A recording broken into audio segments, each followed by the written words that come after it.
I think a good topic to pivot on is the electromagnetic system or spectrum, and how we can only see a very small fraction of light. And I guess the questions I have about this are, what do we kind of do about that?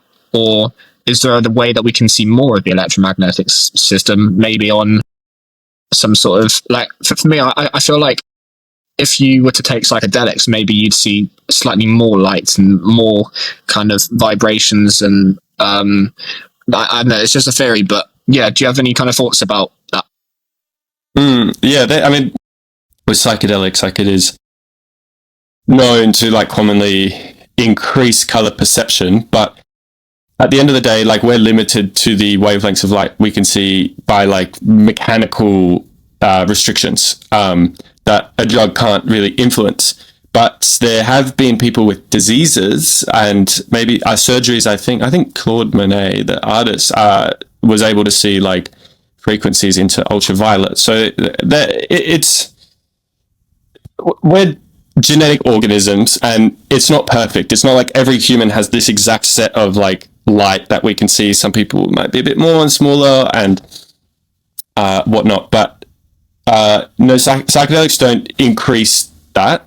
They just change the perception, so that what's happening in the mind, but the eyes are limited to, like, they're physically restricted. But just on the topic of, like, how do we see that, I also did a video on this, which was, I'd say, my first video that, like, kind of went well and maybe, like, believed that I can keep making videos, was on this very thing. And I saw a lot of people commenting, oh, there must be, like, universes we can't see or realities we can't see in the 99.9 whatever percent of light that we're not seeing. We can't see it, but humans, like, are so awesome. We see things with technology we've built. So we can see pretty much all the spectrums of light. So how we're doing this right now is that light waves are being exchanged between our computers. But we don't call it light because we can't see it. It's a radio wave. But radio waves are, at the most fundamental level, no different to light. So we're not even, it's not like we don't see it, but we're fully in control. We've harnessed the whole spectrum, right? Like, we use X-rays, the same thing as light. Like, light is a very restrictive term. When we hear X-rays, ultraviolet, gamma rays, radio waves, microwaves, they're all the exact same thing at the most fundamental level, just different amount of energy stored within a light particle or a photon.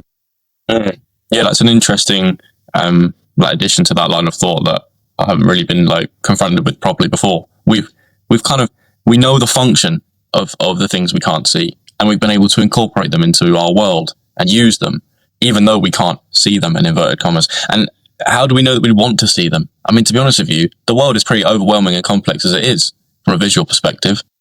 You know, there's so much to take in. In fact, you probably actually perceive a tiny fraction of what you see. We know that for a fact, you know. The way, when you navigate the world, you couldn't see everything that's there. There's just too much, even in that tiny, percentage of the spectrum that we can actually observe. You wouldn't want to be able to see everything. Your brain would be fried. So we've harnessed it. I like that a lot. Yeah. Sorry. I was just going to say, what is that 99% that we're not seeing? Well, you can just sort of think of it as, like, half of it. So if you imagine, like, light is a wave, and, like, if you've heard of quantum mechanics, you know it's a lot more complicated than that, but that analogy is good enough for now. Light is a wave, and if you imagine, think of the shape of a wave, it has sort of peaks and troughs, and the distance between two peaks is what we call the wavelength. So when the peaks are really close together, it's a high wavelength of light, and it has higher energy. When the peaks are really far apart, and it's a really long wave, it's a lower frequency. And so ones that have longer wavelengths, I'll step back a bit. Imagine the whole spectrum, and somewhere roughly in the middle is the light we can see.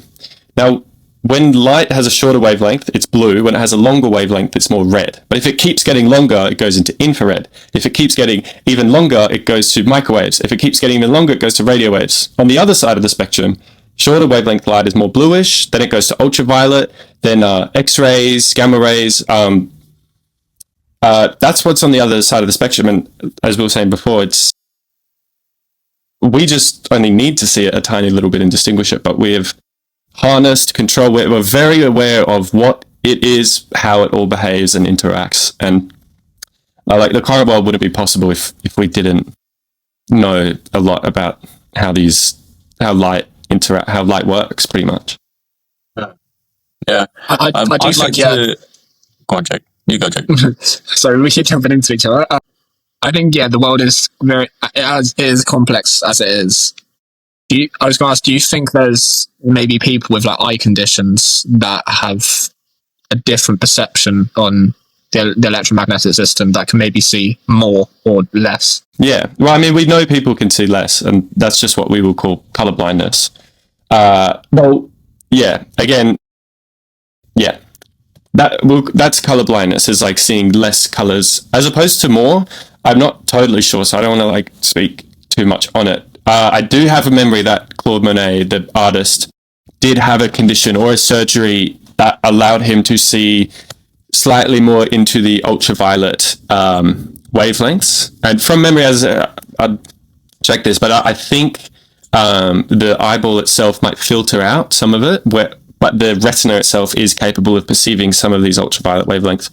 And so when that was removed, you could see slightly more light. But I need to check back on that.